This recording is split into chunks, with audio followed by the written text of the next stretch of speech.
नमस्कार गाइस, कैसे हैं आप लोग। सबसे पहले तो आप सभी को रक्षाबंधन की हार्दिक शुभकामनाएं। फ्रेंड्स, क्या आपने कभी सोचा है रक्षाबंधन क्यों मनाया जाता है। ये केवल भाई और बहन के बीच राखी बांधने का त्यौहार नहीं है, बल्कि प्रेम, विश्वास और रक्षा के वचन का पर्व है। गाइस, रक्षाबंधन के बारे में पुराणों में कुछ कथाएं मिलती हैं, जिसमें से सबसे ज़्यादा प्रचलित हैं 2 कथाएँ।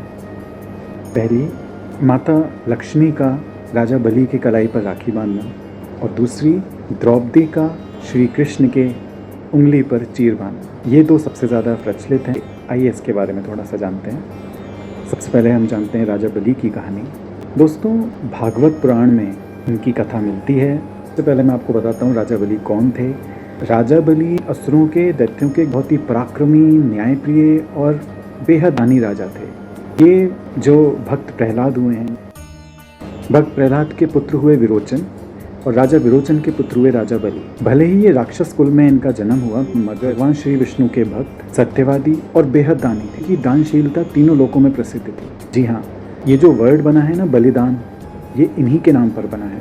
राजा बलि का बलि और दान, मतलब इनसे ज़्यादा दानी इस पृथ्वी लोक पर आज तक ना कोई हुआ है और शायद ना ही कोई होगा। गाइस, हुआ ये, राजा बलि ने अपने तपस्या, शक्ति और पराक्रम से तीनों लोक, पृथ्वी, पाताल और आकाश, स्वर्ग, सब जगह अपना अधिकार प्राप्त कर लिया था। देवराज इंद्र का सिंहासन छीन लिया था। कहने का तात्पर्य यही है, ये तीनों लोगों के स्वामी बन बैठे थे। देवता बेघर हो गए थे। तब सारे देवता मिलकर भगवान श्री विष्णु के पास गए और उन्होंने अपनी व्यथा सुनाई। अगर ये चलता रहा तो कैसे हो, आप कुछ करिए।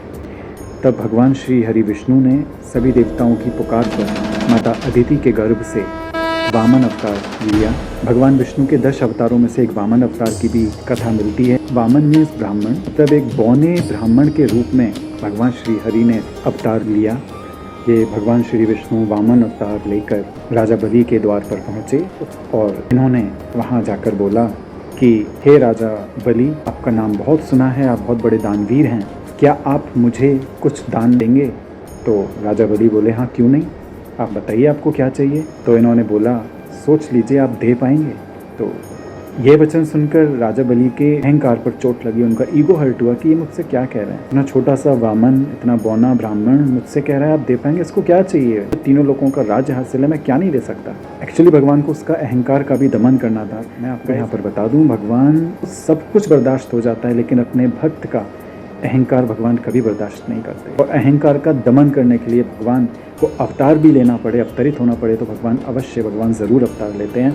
रावण का भी अहंकार का दमन किया इन्होंने। तभी बहुत सरकास्टिकली, बहुत कटाक्ष भरी लहजे में बोला कि सोच लो राजा बलि, मैं जो मांगूंगा आप दे पाएंगे। तो राजा बलि ने बोला कि हाँ हाँ, आप मांग कर तो देखिए, क्या ऐसा है जो मैं नहीं दे पाऊंगा, आप मांगिए। तो गाइज, वामन छोटे कद के एक ब्राह्मण थे। उन्होंने बोला, मुझे 3 पग ज़मीन चाहिए, आप दे पाएंगे। 3 पग मतलब 3 स्टेप, 3 कदम आप कह सकते हैं। तो वहाँ उपस्थित सारे लोग हंस पड़े।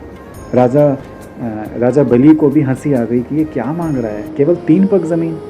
तो राजा बलि ने उनको बोला कि अरे महाराज, आप कुछ ज़्यादा अच्छा मांग लेते, कुछ राज्य मांग लेते कहीं का, या हीरे मोती माणिक कुछ ऐसी वस्तु मांग लेते।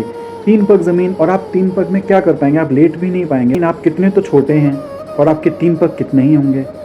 तो वामन बोले कि हाँ, मुझे 3 पग ज़मीन से ज़्यादा कुछ नहीं चाहिए, आप दे पाएंगे तो दीजिए, वरना मैं चला। तो ये बोले, अरे अरे प्लीज़ आप रखिए कदम, 3 पग रखिए, आप 3 कदम रखिए, जहाँ आप रखेंगे वो मैं आपको दूंगा। तो गाइस, भगवान श्री हरि विष्णु थे वो वामन। इन्होंने अपना रूप अत्यंत विशाल और विराट बनाना शुरू किया। 3 पग ज़मीन देने की जब उन्होंने प्रॉमिस किया, वचन दिया राजा बलि ने, तो आप जानते हैं क्या हुआ। भगवान वामन ने पहले पग में पूरी पृथ्वी और पाताल लोक नाप लिया।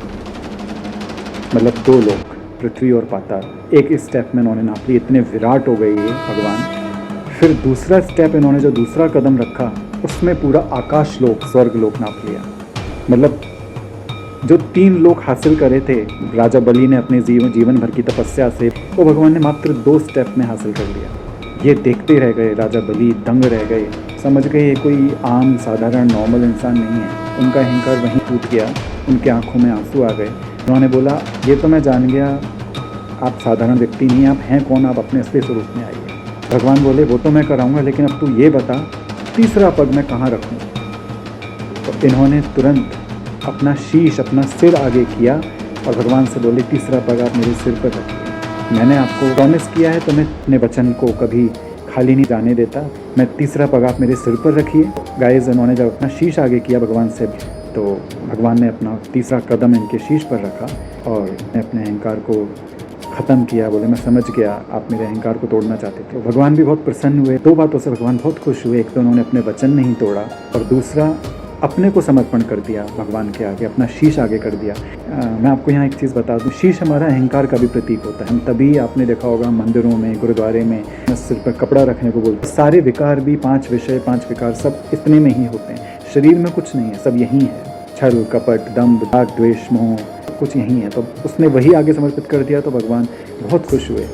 तो भगवान ने उससे बोला, मैं तेरी इस उदारता से, तेरे समर्पण से बहुत प्रसन्न हूँ। तू मुझसे मांग कोई एक वरदान, जो तू मांगता है मैं तुझे दूंगा। तो राजा बलि ने उनसे बोला कि भगवान, मैं ये चाहता हूँ कि आप मेरे द्वार पर पहरेदार बनकर रहें, मेरी सुरक्षा के लिए आप हमेशा रहें। तो भगवान ने तथास्तु कर दिया। भगवान विष्णु श्री वामन रूप में जब बलि के द्वारपाल बन गए। दोस्तों, जब ये बात लक्ष्मी जी को पता चली, इतना टाइम हो गया, भगवान बैकुंठ धाम क्षीर सागर में नहीं वापस आए, तो वहाँ उदासी छा गई। लक्ष्मी जी भी बहुत परेशान रहने लगी, वो अकेली पड़ गई। लक्ष्मी जी एक वृद्धा ब्राह्मणी का रूप रखकर राजा बलि के घर गईं और राजा बलि को बोली कि मैं तुम्हें राखी बांधना चाहती हूँ, क्या मैं बांध सकती हूँ? तो राजा बलि बोले, हाँ क्यों नहीं, आप बिल्कुल मेरे राखी बांधिए। तो ये जो वृद्ध महिला का रूप रखकर माँ लक्ष्मी वहाँ गईं, उन्होंने राजा बलि की कलाई पर राखी बांधी। तो बलि ने बोला, आप उपहार में क्या चाहेंगे मुझसे, आप मुझसे मांगिए। तो उन वृद्ध महिला जो लक्ष्मी जी का रूप थी, उन्होंने बोला, मुझे कुछ नहीं चाहिए, मुझे मेरा पति चाहिए, जो वामन रूप में तुम्हारे द्वार पर खड़ा है, और अपने असली स्वरूप में वापस आ गई।